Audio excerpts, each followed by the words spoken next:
අයියේ අපි ඉන්නේ සෞදි එකේ. ඕගොල්ලෝ සෞදි එකේ කතා කරලා දාන්නේ නැහැ අයියේ බෝන්ස් ගැන. කවුරුත් මේ කතා කරලා දාන්නේ සෞදි ගැන කතා කරලා දාන්නේ බෝන්ස් ගැන. කුවේට් එකේ විතරයි බෝන්ස් කියලා දානවා. කට්ටිය කුවේට් එකේ ගොඩාක් කට්ටිය දෙනවා බෝන්ස්. කුවේට් එකේ. සෞදි ඉඳලා වැඩ කරන යන කට්ටියට බෝන්ස් හම්බෙන්නේ නැහැ අයියේ. අපි කිව්වොත් එමෙ කියනවා එහෙම අපිට කියලා නැහැ. අපි කතාව ආරංචි උන්නේ නැහැ එහෙම අපිට කියලා නැහැ කවුරුවත් කියලා කියනවා. මම දැන් අවුරුදු 2ක් ඉවර වෙලා මම කිව්වා. ඊපස්සේ ඒගොල්ලෝ කියනවා එහෙම කිව්වේ නැහැ අපිට. බෝන්ස් එහෙම දෙන්න ඕනේ කියලා කිව්වේ නැහැ අපිට. එහෙම ආරංචි උන්නේ අපිට කියලා කියනවා.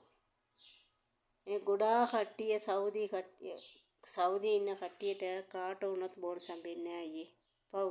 එනේ කුවේට් කට්ටියට හම්බෙනවා. ඒගොල්ලෝ අරන් වීඩියෝ දානවා. මට බෝන්ස් හම්බුණා කියලා බොහොම ස්තුතියි කියලා ඕගොල්ලෝට කතා කරලා යවනවා මෙසේජ් දානවා. සෞදි ඉන්න කට්ටියට හම්බෙන්නේ නැහැ අයියේ. ඒක චුට්ටක් කතා කරලා අපිට දාන්න අයියේ.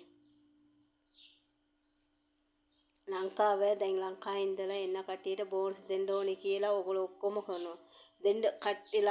ශ්‍රී ලංකා කොයි වුණත් එමේ ශ්‍රී ලංකා කට්ටියට නෑ විතර නෙමෙයිනේ. කොයි රට ඉඳලා වැඩට ආවොත් එමේ බෝන්ස් දෙන්න ඕනේ කියලානේ කියන්නේ. අපිට එහෙම මොකවත් නෑ අයියේ. අපි සෞදි ඉන්නේ. අපිට ඒව ආරංචි උන්නේ නෑ. එහෙම කතා කරන්නේ නෑ. එහෙම කියනවා අපිට. මේ කතාව කතා කරන්න එපා අපිත් එක්ක කිව්වේ නෑ බෝන්ස් දෙන්න ඕනේ කියලා කිව්වෙත් නෑ කියලා. මට දැන් අවුරුදු 2ක් ඉවරලා අවුරුදු 3ක් යනවා.